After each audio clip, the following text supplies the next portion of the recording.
to know who we actually have in the house.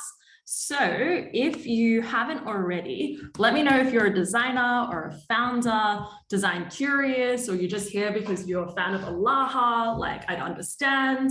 But yeah, let me know so that I can tailor it to you as best as possible. And also I am a fan of Alaha as well, so we have that in common. So welcome to the art of designing your landing page. Where we're basically going to be going through a few things. So the first thing is landing page 101. So what are they?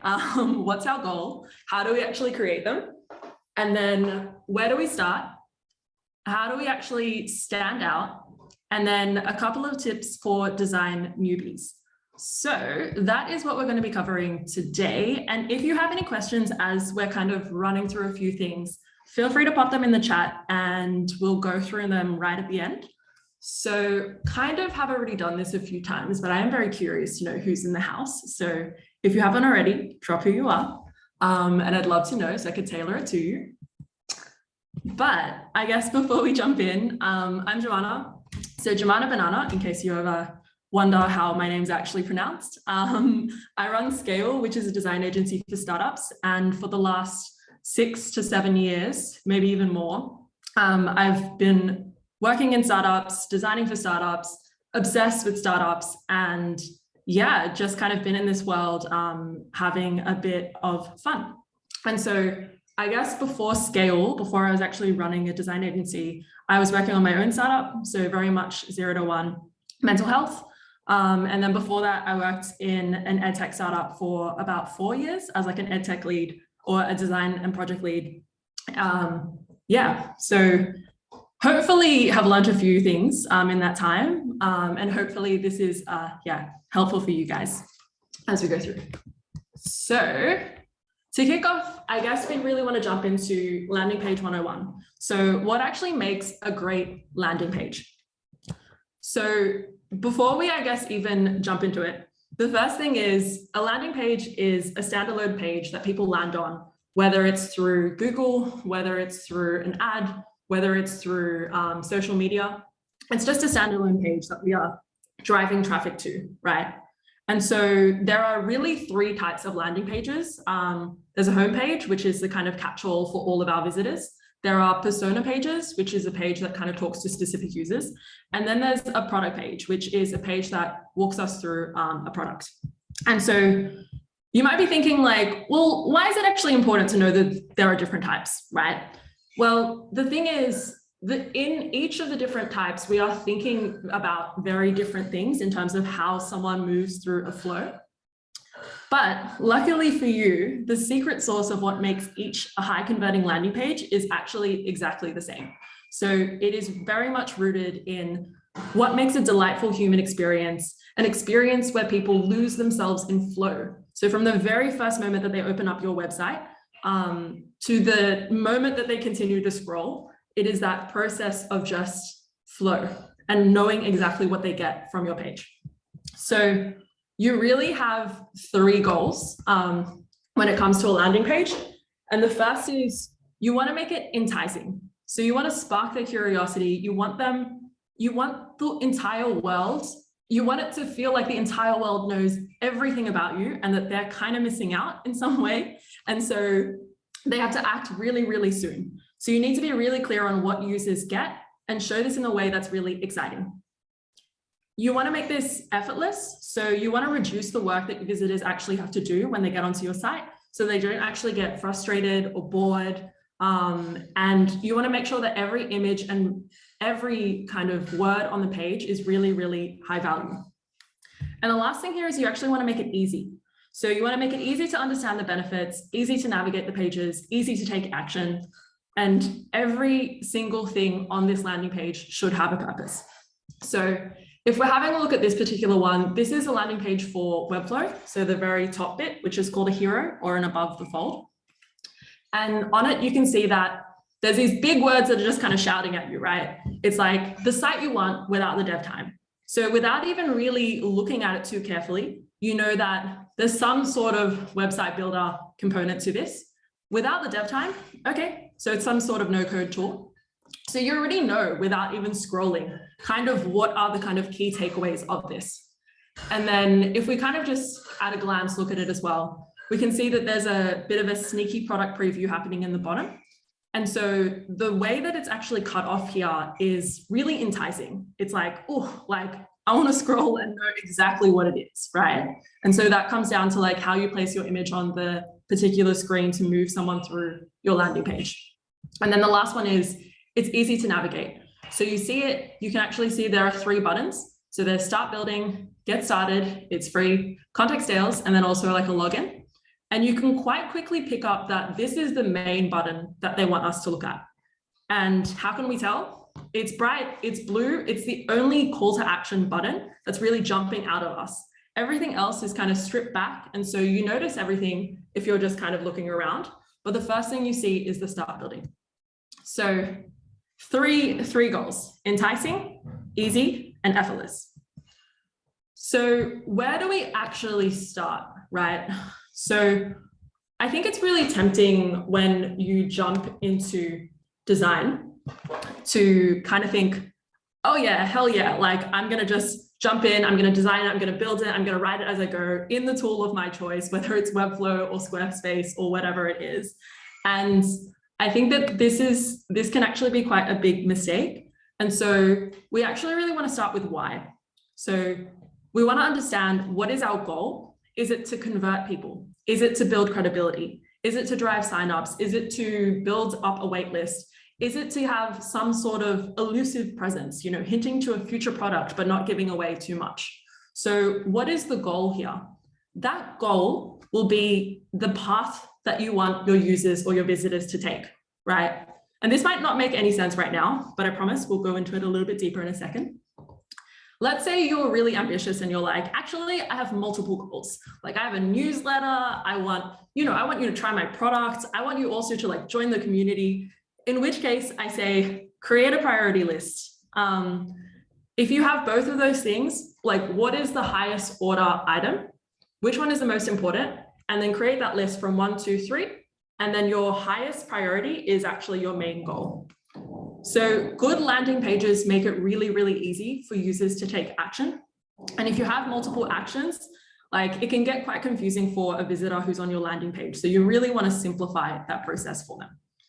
So the second thing here is outline before you design. Now, I don't know, because we're all cameras off, I don't know how many of us have fallen victim to jumping into something and just starting to play with the design. I don't know about you guys, but I've done this millions of times where I've been like, hell yeah, like I'm going to design this thing. And then like 4 hours go by and then like nothing is done. I hate the process. I'm not even sure why I exist, why I design, start to question myself.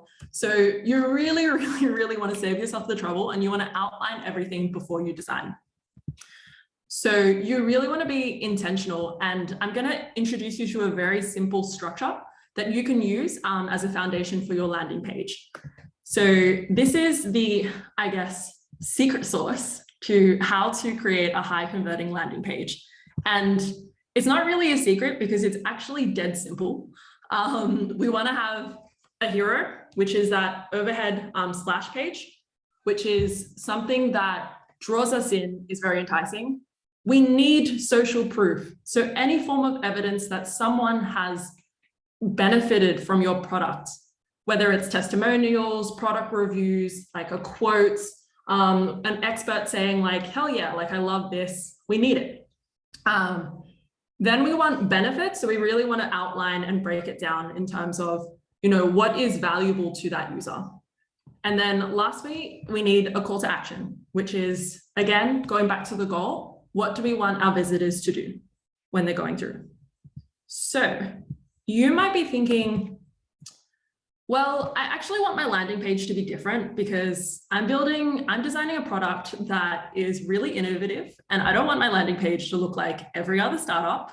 To which I say, okay, I hear you. Your product, your landing page, yes, your product is really innovative. We're going to make it different. But the thing here is, unless you have an extremely compelling brand reason your landing page needs to be familiar to your visitors because it creates less friction for them to see how different your product is.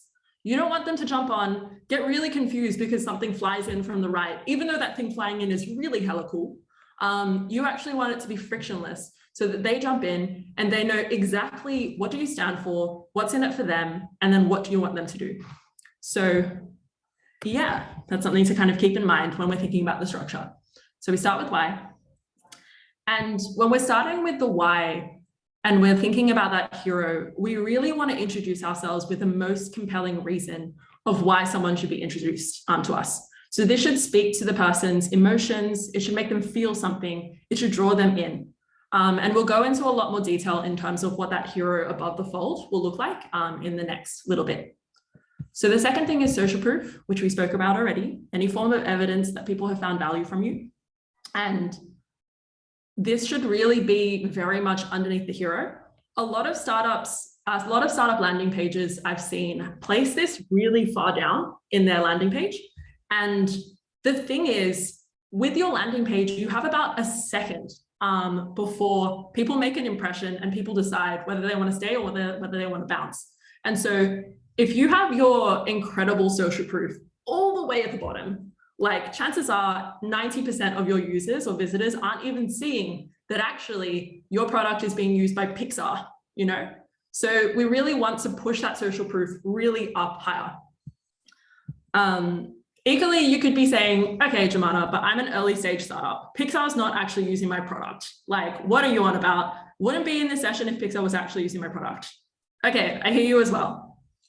In which case I say two things. One, you really should be, if you have some form of product or any form of thing that you want to sell to someone, getting that in front of people. So you can take two strategies. The first is you can do a media strategy. So you can talk to a couple of outlets, see if they can write about you, see if they can build a little bit of hype. And then you can say, as featured in Startup Daily, you know? So you can have a kind of a row of logos that are kind of starting to talk about your credibility and starting to signal to other people that people find value in you.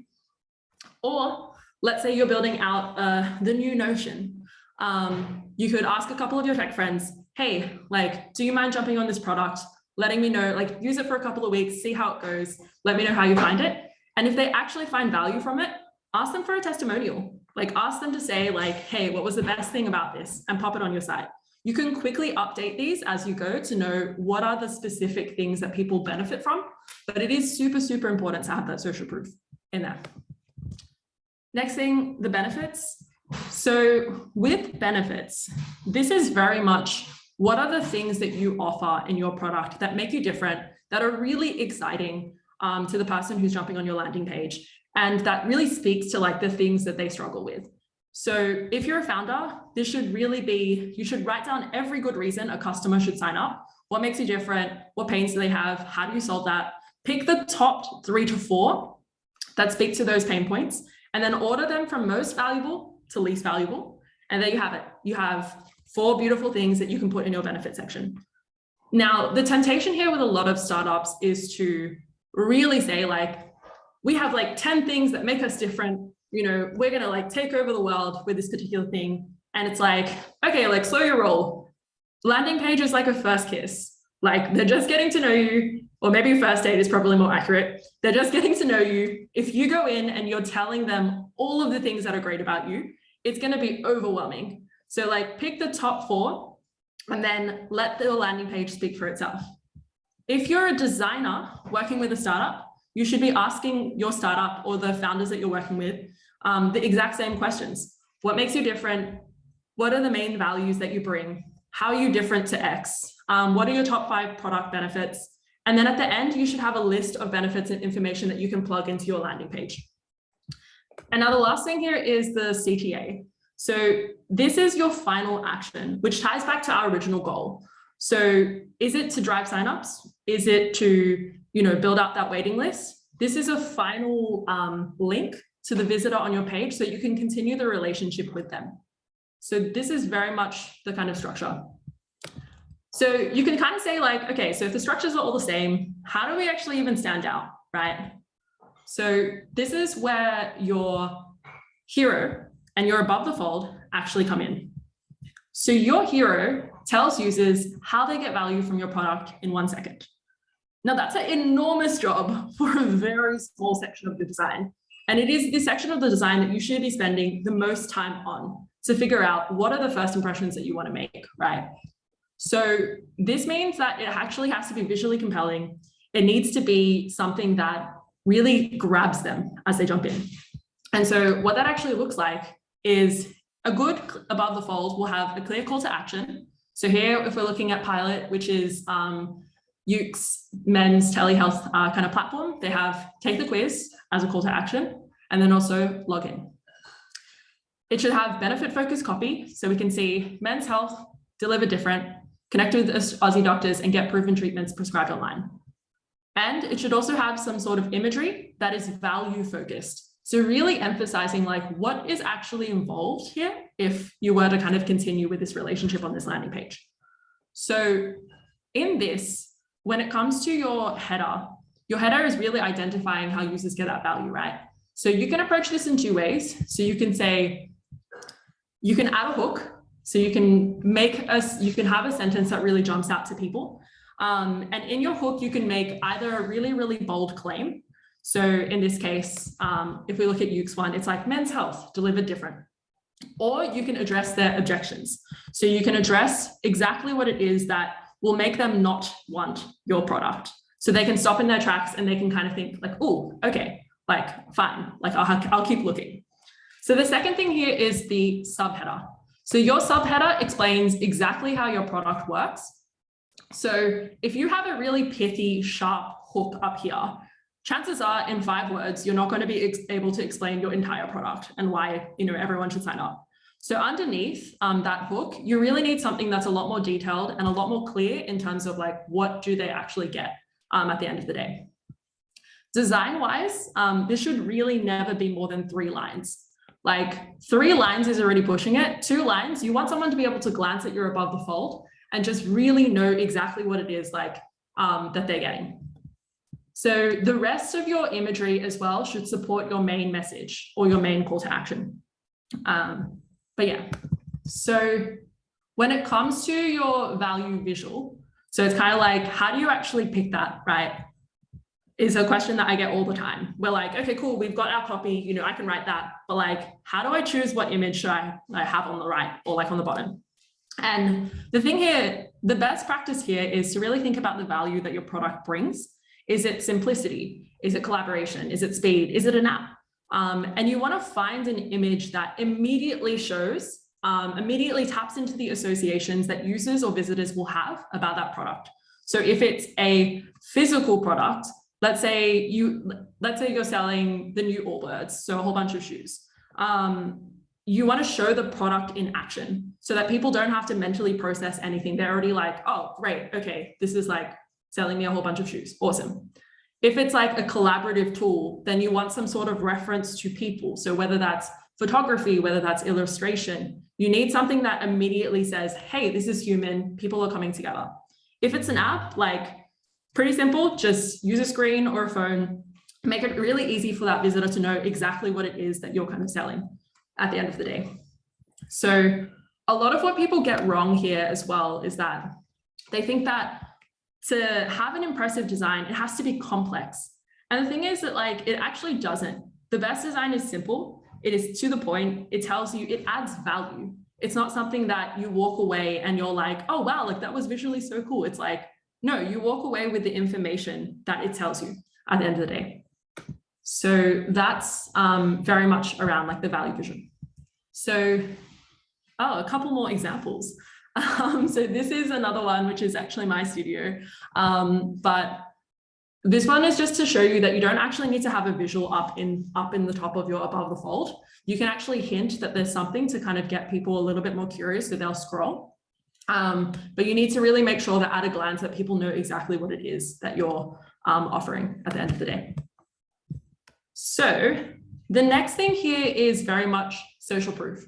So you notice that in our big structure, social proof is not embedded within our above the fold, but it's really closely underneath. And the thing here is that there is actually 2 ways of approaching this. You can either have it embedded within, or you can either have it very much underneath.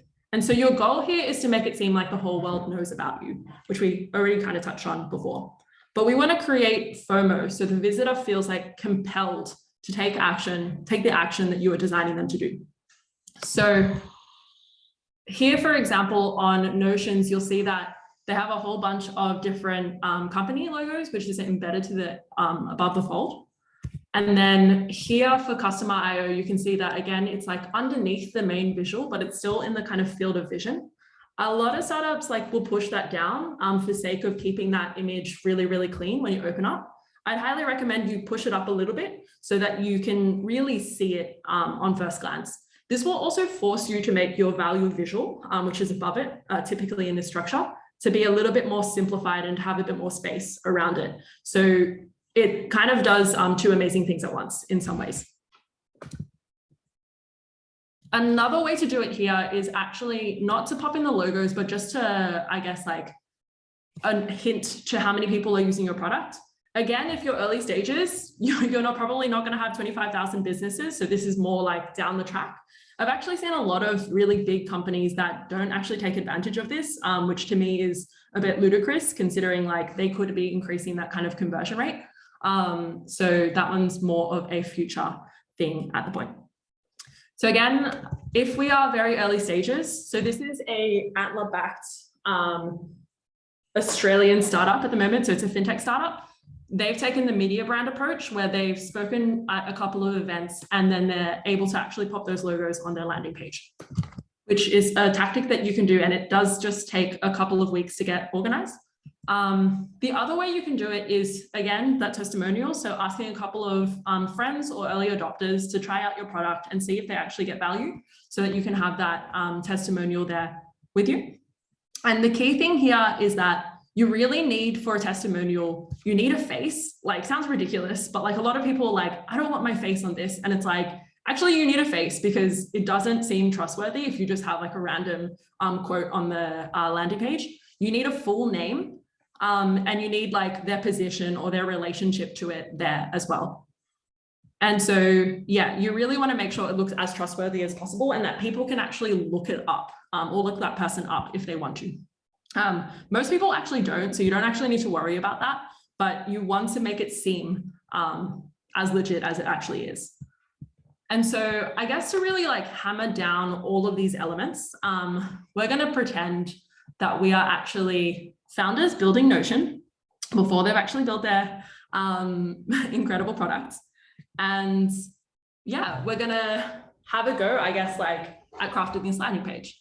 So let's say we're like super, super excited, right? We're like, hell yeah, we're building this thing. It's gonna be new. We're gonna never have to touch like a Word doc ever again. And so this is one way that we typically as early stage founders, we might approach it. So you might say, Notion is the next new thing. Like it's a radically different way of working, which is really, really sexy marketing speak, but doesn't actually tell us what it does, right? So here you actually have to be really careful with copy and you have to balance out like telling the user or the visitor what it is versus making sure that like, yeah, it is still inspiring. Another trap in this is being too specific or like really getting very descriptive, because a visitor might come on this and be like, oh, a Word doc for Teams. Like, I don't really care about that. Like, why would I hear? So you have to kind of strike that balance between being inspiring. Another common trap is the wall of text. So some founders or some startups really like to get very descriptive in terms of how their products are working. And the thing is that like, most people don't like to read these days. We are the TikTok generation. And so I'm sorry to say it, but like if your title or your header is more than 3 pages, unless you have a kick-ass visual next to it, most people are probably not going to read it. So we really want to condense that and make sure it's less than 3 lines at the end of the day. So equally here, you might think like, okay, cool. Like actually this is like, if this was on 3 lines, it'd be okay. So here we're actually missing a few things. I don't know if anyone wants to jump in the chat. They're feeling brave and want to share what we feel like we are potentially missing. I'm going to open the chat on this side. Anyone want to jump in? Anybody? Organize everything in one place. Yeah. What else? What else do we have? Short sentences. Yeah. What else? Hell yeah. Social proof, no hints of what's to come. Guys, you're nailing this. 100%. Those are all of the things that we actually really want, right? So we want our social proof. We want a much shorter text for the header and then also the subheader. And then we really want to focus in that visual so that they get a sense of what that value is at the end of the day. So the difference between this one and this one is that this gives us an indication of what the product is, right? It's like, okay, cool. It's like a doc, but it doesn't immediately visually speak to collaboration, right? And so coming back to that idea, we really need to think about what is the main thing. Is it simplicity? Is it efficiency? You know, is it, is it collaboration? What is it? So I can see a question come in. How do you incorporate a degree of social proof when the product hasn't launched yet? Hell yeah. So two things. One, you can either get, so social proof is really any form of evidence, right? So it can be, you can ask, you can start to create like a media strategy. So you can talk to a couple of media brands, see if they'll write an article about this really cool thing that you're building. So that could be one. Another one is you can ask a couple of early adopters, whether there's one or two kind of early users to jump in and share a testimonial with you so that it's not a publicly launched product, right? It's a kind of private beta that you're running. Equally, you could lean into the social proof of already an existing product. So you could take a quote about like the industry that you are working on and how it's like the next big thing. So there are a few different ways to kind of find ways of social proof into that. I hope that answers your question, Amir. But yeah, so yeah, kind of coming back to that value visual, we really want to make sure the visuals here ask. Do you have to ask the companies if we can add their logos to social proof? Yes, you generally do.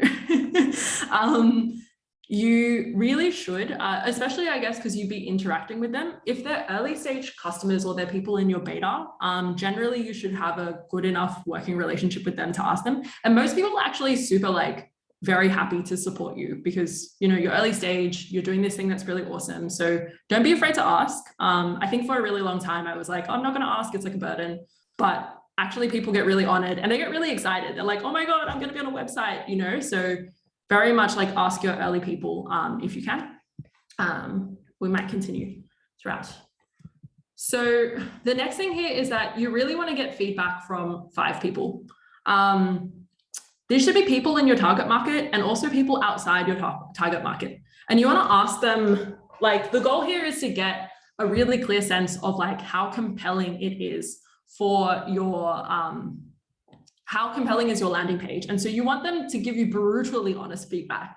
And to actually do that, you really need to preface it with like, hey, I need you to be really honest, because people often won't tell you the truth unless you kind of give them permission to, in some ways.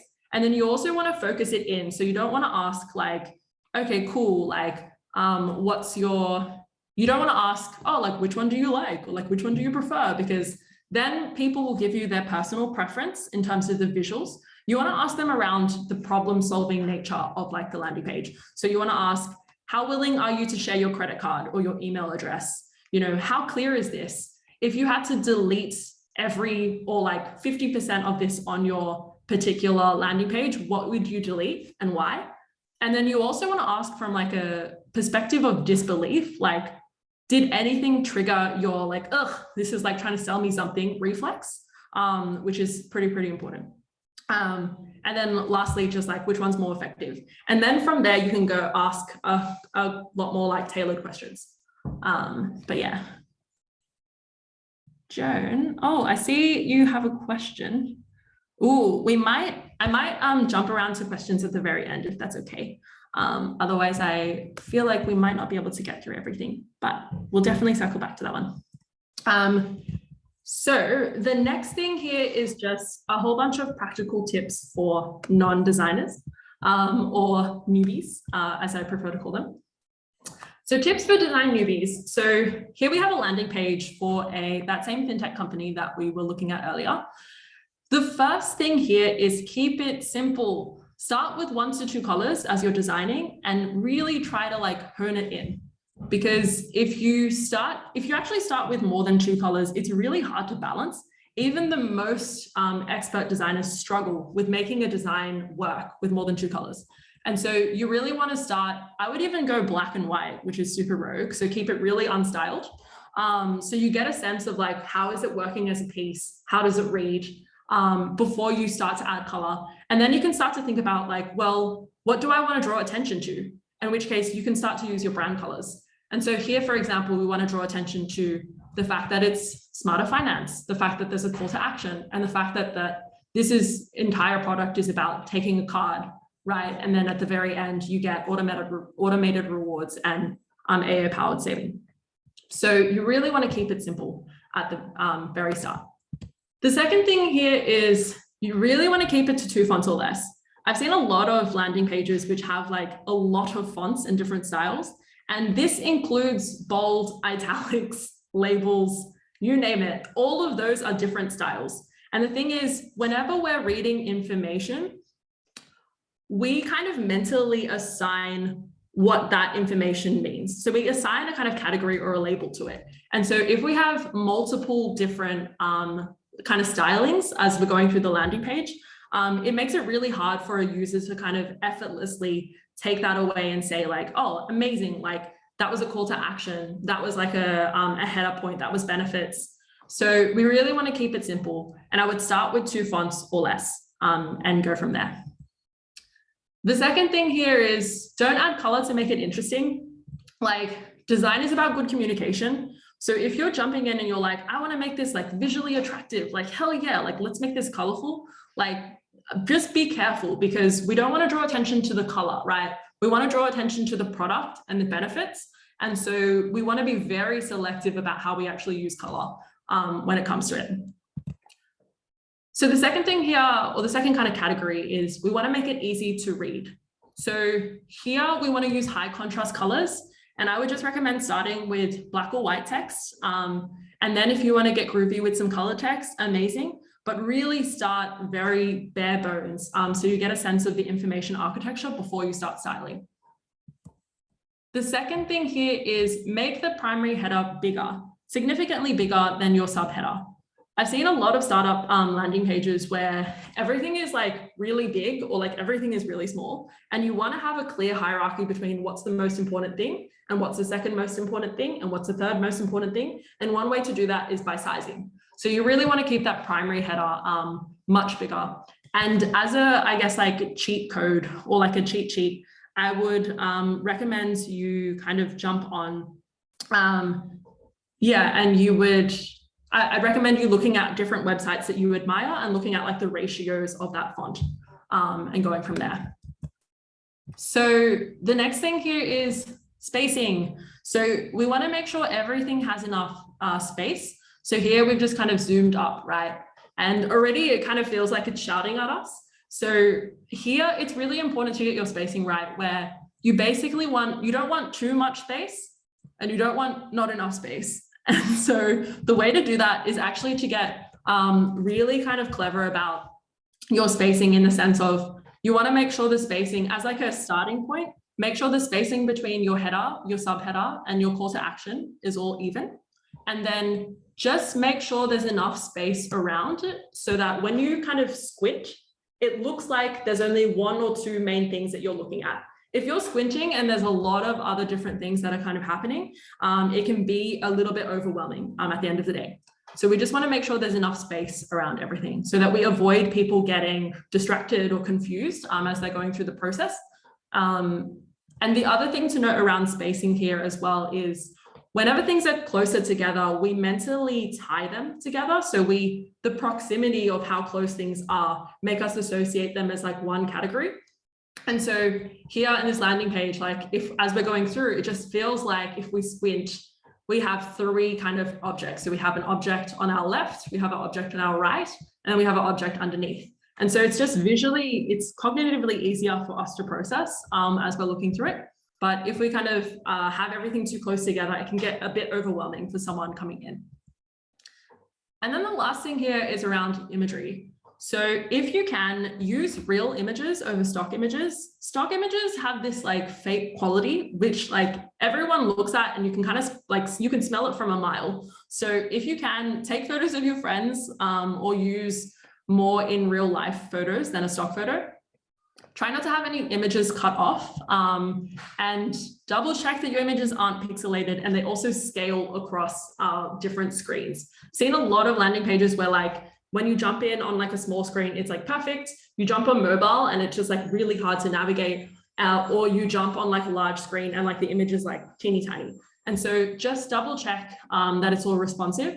And what I'd recommend for that is if you're working with a no-code builder like Webflow or Squarespace or any of them, or even Framer, is try to see if you can find a template or an existing design and look at the structure of how they've put everything together. And if you can, use it, like, because they've already thought about the spacing and they've kind of set everything up for you. So if you're going in and you're kind of not really entirely sure, if you're not entirely sure if that kind of works, make sure you have a look at templates or existing designs so that it's a bit easier for you to kind of run through. But yeah, and then the last thing is for more advanced designers, once you learn the rules, break the rules. Like once, like it's kind of, design is a little bit like jazz. You kind of need to know the rules so that you can break the rules. But some of the very best designers are incredible at justifying how they've broken the rules. And so very much like recommend that you just get a sense of like the foundations and then start to kind of play around with it and get really creative around it. So just to, I guess, recap, how do we actually design a really compelling landing page? So we start with the why, we outline the design, we structure that above the fold with the call to action, with the header, the subheader, the value visual, and our social proof. And then how do we get it to stand out? We have a clear kind of hierarchy for everything. And then with our tips, keep it simple, make it easy to read, and then keep your images really clean and relatable. But yeah, I think that's a wrap. Yeah. Do we have any questions? Thanks so much, Joumana. That was so helpful. I see some people clapping here for you virtually. Yes, this is time for questions, and we got a couple of questions on our Slido here for you. I can start with the first one. First question is, and feel free to unmute yourself and ask questions if you have any, but I'm going to start on Slido. The first question is videos versus GIF as a product demo, ideal length. If video should be there, if video should there be sound or autoplay? So he basically talking about videos versus GIF as a product demo. So great question. Product demo, I guess it depends on where it is in your landing page and how you want people to experience it. So if you want people to scroll through your landing page and not necessarily have to interact with that video, then I would say you can either use a GIF, which is maybe 2 to 3, like 2 seconds max. So a very minimal amount of information, which is just kind of moving around a core graphic. Or you can have a video that's sitting in the background that has a really nice cover image that kind of entices people to click on it and then have the play button on top. So it just depends on exactly how you want to use it. I would almost never have a GIF that's more than 3 seconds personally, because you can't actually guarantee that someone's going to be on that landing page looking at that GIF that entire time. And as they scroll, they might get distracted by some other things. So they might not see it from the very start to the end, unless it's kind of just looping and it's a very simple animation. No GIFs, only MP4 for performance reasons, or loop or action with CSS. True, also fair. Cool. Second question is, how would you go about building a landing page for the purpose of customer discovery? Ooh, for customer discovery. So I mean, I guess one, do you need a landing page for customer discovery? I would potentially ask that, but let's say you do, and let's say you want to drive, let's say you're doing a whole bunch of LinkedIn outreach and you actually want to have some sense of credibility. What I would do, or how I would approach that, is instead of instead of focusing it in on the specific product features, I would have a landing page that talks to the problem and targets the pain point and goes in with an assumption around that. So yeah, so let's say you're trying to tackle the problem of no one having support in mental health. You could say the new way to tackle, or the new way to come together in your mental health or something. That's a really shit CTA, but just to kind of give you a bit of a vague sense of how you can describe it. So describe the problem space and just very much hint at what it is that you're trying to talk to, and then structure your landing page in a similar way, but just talk to the pain as opposed to the benefits of it. And also add something about your team so that there's a bit more trust. The next question is tips for a landing page for the purpose of collecting leads or emails. Yeah, so the biggest one here is have some value to offer. So if you are collecting leads or emails, you can either approach, so you really need a lead gen of some sort. So you need to have you could have like a 3-day email marketing course, for example. So if I were doing this for a landing page, I would say how to build your landing page in 3 days in less than 5 minutes. And then you could drive people to that to pop their email in, and then you would start to build in a couple of those or collect some of their emails. And equally, you want to structure it in a very similar way. It might just be a little bit shorter in terms of what it looks like, but you just want to really offer value at the end of the day and make it clear that you're trying to serve them. You're not taking something from them, you're serving them. Sweet. This question is a really interesting one. So it asks, can a statistic about a problem be a form of social proof? Example, 80% of people are dash problem. So if you're doing a problem-based landing page, yes, 100%. So if you're showing how much I don't think it's actually, no, sorry. It's not social proof, but it's showing the user that you know about this space and you know how big the problem is. So statistics are very helpful. So there was a landing page that we recently designed where we were talking about, it's like the role of hybrid work or the future of hybrid work and how it's already here. And I think the stat was like 85% of leaders find that they don't feel confident in their teams working from home. Like that was a stat, and it was like from a Microsoft thing. And it was just to show a little bit of evidence that this is a problem, but it wasn't necessarily social proof, it's a little bit different. Social proof is evidence that people benefit from your product, whereas that's evidence that this is a problem. Mm-hmm. Sounds good. And this question comes from Anonymous that asks, basically, when do you need a design agency? So it says, I can design front and sides really easily, but I always struggle with illustrations. Do you recommend using Fiverr or hiring a designer? Yeah, so I would very much, if you don't need a design agency, don't go to a design agency. And so I would very much ask one, like, what stage am I at? Have I validated my problem? So do I know that this is actually a sizable problem, and how much am I willing to spend on that or to bet on that? And then I would lean towards going to Fiverr if you're still establishing that, or if you're still kind of gathering information. So equally, like, let's say you're looking to rebrand, like I would work maybe with a junior designer or like a friend who's really keen on graphics before you go to a design agency, because a design agency, especially the big ones, like there are a lot of smaller ones which are subscription based, which operate a little bit differently, but typically they'll price you out and be quite expensive. And it really comes down to how much do you want to invest in your startup and at what point. And a lot of founders that I've spoken to, they're too early for agency work.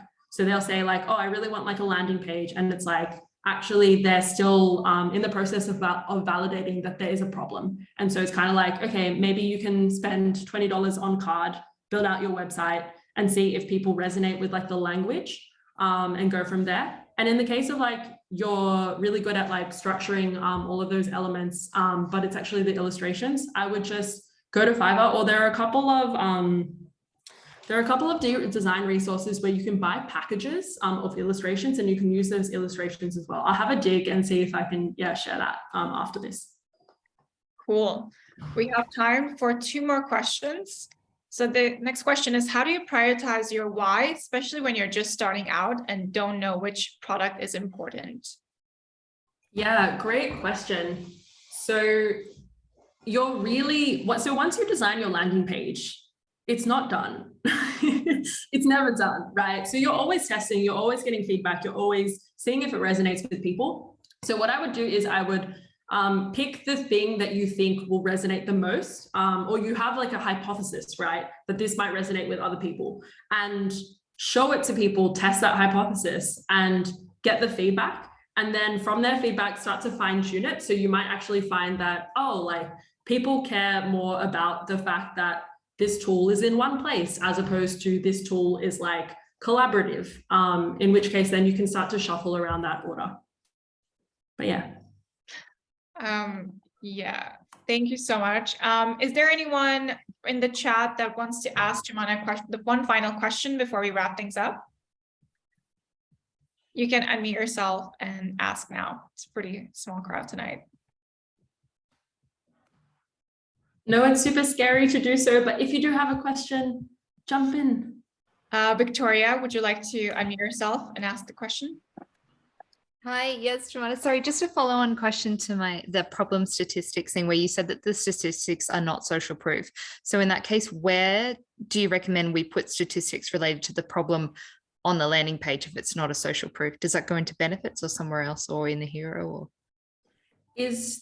So with the statistics, what do they support, or what are they telling the visitor?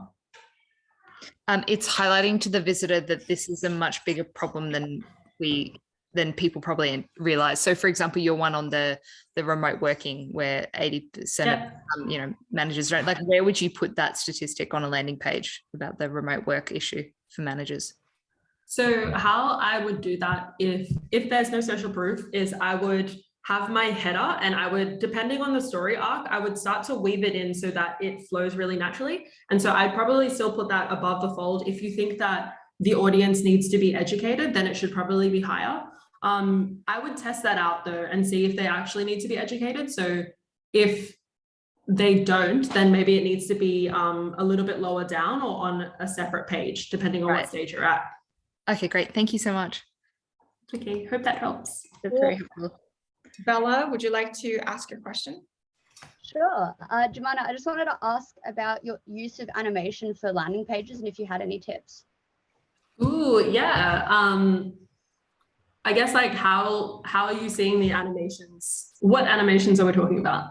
Like, you know, like say the hero or like the text loading in and just like those sorts of transitions. Ooh, okay. So I guess like on landing pages, there are really 2 types of animation. So the first is the kind of functional animation, right, of things flying in and building in as we're going, as we're scrolling. And then the second type of animation is more on like the product or drawing our attention to different things. I'd say for the kind of build-ins, I would try to minimize as much of it as possible so that you are still building elements in, but it's not overwhelming. The general consensus is like, if you're building something in, just make it consistent as you're going through, and try to, and that doesn't mean applying the same animation for every single section, but let's say you're scrolling down on above the fold and then your testimonial comes in from the bottom, and then actually you have 2 graphics coming in from the side. So just thinking about like, how can you get clever about the most minimal amounts of movement that you can have to build in each of those different elements, so that people are still focusing on the information and not like, wow, that animation was so cool, you know? So you kind of have to balance it out between those 2 things. Awesome. Thank you. Sweet. And that is all for tonight. Thanks, Joumana, for the lovely presentation. Super helpful for everyone coming from all backgrounds. And thank you everyone for sticking around for this afternoon. If you want to continue joining us and ask questions to Joumana or connect with people in tech and startups, please join our community, which I'm going to join in the chat. Have a great night. See you next time. See you guys. Thank you so much for jumping on. Thank you. Bye.